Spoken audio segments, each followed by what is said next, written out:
Buy, sell or rent out your property with Century 21 and you could win a 2-bedroom apartment on the Sunshine Coast worth over $400,000. Visit c21win.com.au to find out how.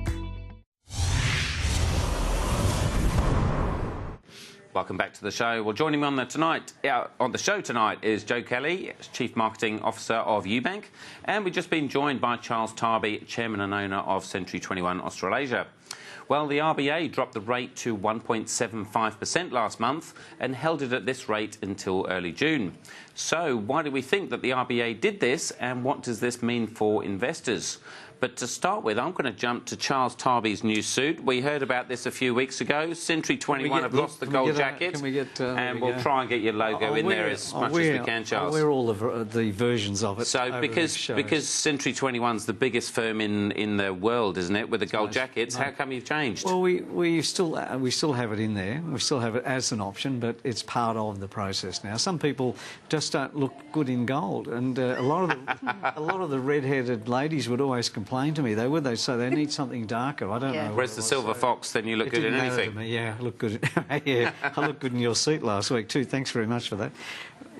So apologies for any guests last week that saw the train wreck. Charles filled in right at the last minute. I was in Vietnam and I couldn't run back to the studio. Do you have any idea? Because a lot of people don't recognise the fact that when you're sitting on these seats, Joe, if you're vertically challenged like I am too. We all look the same height on the set, you see. But when they put me the same height as everybody else last week, I couldn't reach the auto cue with my foot.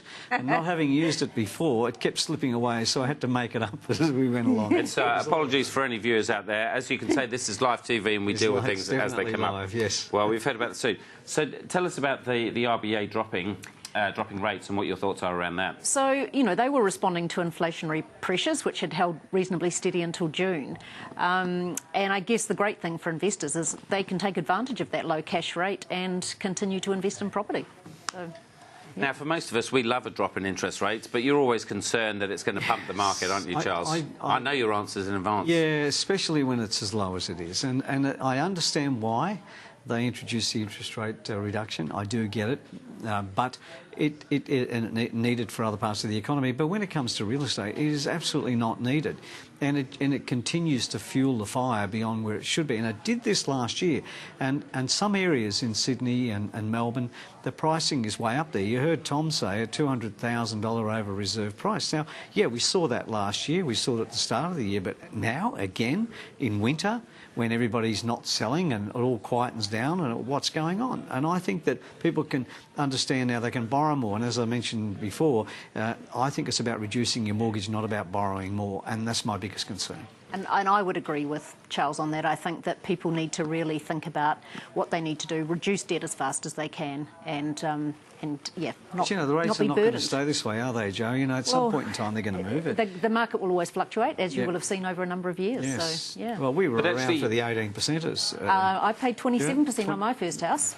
Yeah. Yes, see that 27%? I know that would kill me. That's Mexico interest. I'll be diving off this table. But actually, I've got some figures from you here that you think there's actually a 5% dive in the investor loans. So even though it's dropping, and Charles is worried about the investor thing, you're actually seeing that the loans are dropping from your perspective. The loan value. Are you talking about the loan size? I'm not sure if it's size or the quantity of loans being taken out. Oh no, we're getting more owner-occupied loans, but being taken up. But it is still good news for investors out there because the rates are low. So why are you seeing that change? Why are the owners buying it rather than the investors now? Well, there's sort of restrictions put in place for investors, so it's tightening it up a little bit for them. Right. But because again, that was going to be my next point, was the APRA changes that were trying to limit the banks from getting 10% too heavy on the investors. You're seeing a major change in that it is getting across to the homeowners. Absolutely. And, people are taking advantage. It's fantastic, those sort of rates. So people are sort of getting in there and actually starting to buy their own properties. So is that a good thing from your perspective? So obviously APRA was trying to reduce the investors, the speculators, and try and get homeowners, which are steady. Do you see that in your loan books and also in your open homes? Yeah, look, the issue is affordability, first home buyers, all of those things just keep coming up time and time again. But when you create an environment in real estate where people can go out and invest very easily, money is easy to get, you don't go through the same old qualifying process with you going to a bank anymore and sitting down with a bank manager. It's an easier process. And so I just think people are rushing out and buying because of the rates being so low. And I just think it's... Most real estate agents, as you know, we want it to be busy all the time. I just am concerned about what it's going to look like in 6 months, 12 months' time. But I think people need to still be encouraged to borrow responsibly, and that's part of what we present to people. It's, borrow less, live more, smaller mortgage, bigger life, but and actually think about happiness. Haven't done that, Joe, have they? And this is why APRA have stepped in. This is why APRA have stepped in. But that's why we believe we've got a job to do in going out there and communicating that message. So I think, and it's an important one too. Yes. And we talked about the Great Australian Dream before, like the white picket fence, and now it's turning to units. Do you think a unit that will be the Great Australian Dream, that you're going to be lucky enough to get a unit, let alone anything else? Well, I think it's, people are going to be searching out properties. If people don't want to commute for long distances, so people are going to look to purchase properties close to the city, so they're not going to spend 2 hours each way going to work.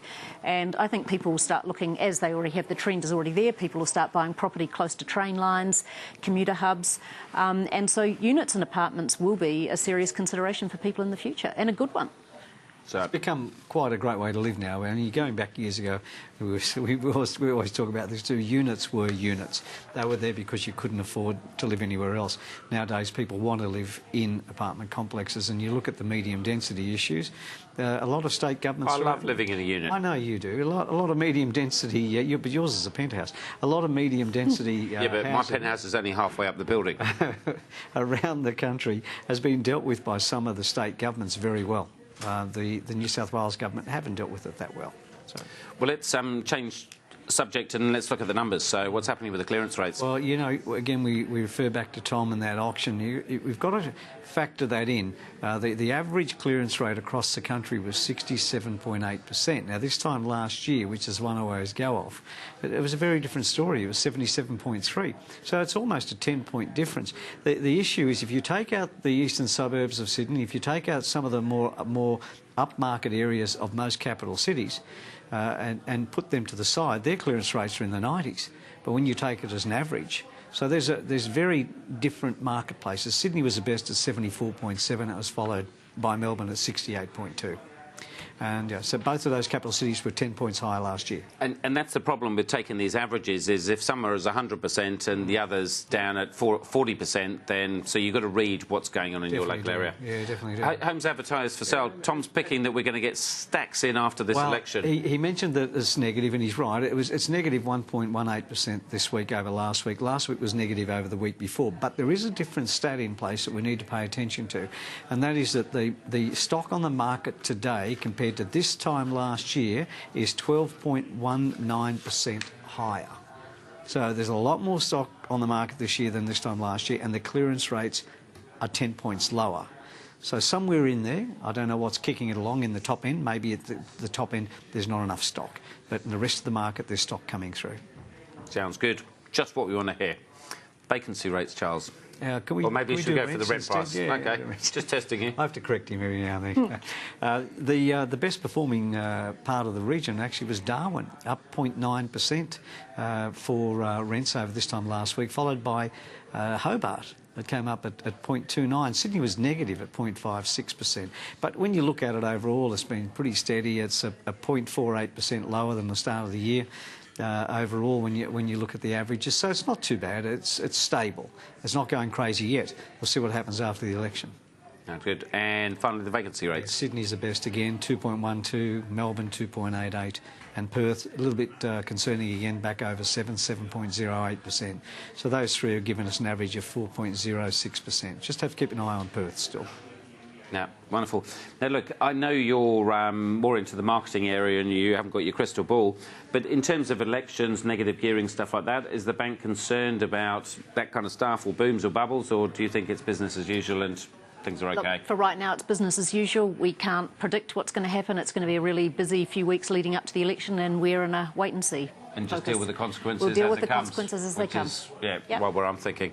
You think any changes the day after the election? Because what are we, a couple of weeks away? A couple of weeks away. I think maybe the only thing that I'm seeing out there could be revaluations on off-the-plan sales just prior to them settling rather than going back to the contract price. That's one thing I'm concerned about. Charles Tarbey in your new suit from Century 21. Good to see you. Joe Kelly from Eubank. Thank you for joining us.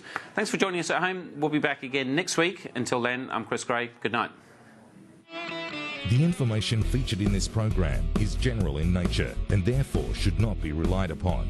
Guests appearing on the program may have commercial arrangements with some of the companies mentioned. Before making any investment, insurance or financial planning decisions, you should consult a licensed professional who can advise whether your decision is appropriate for you.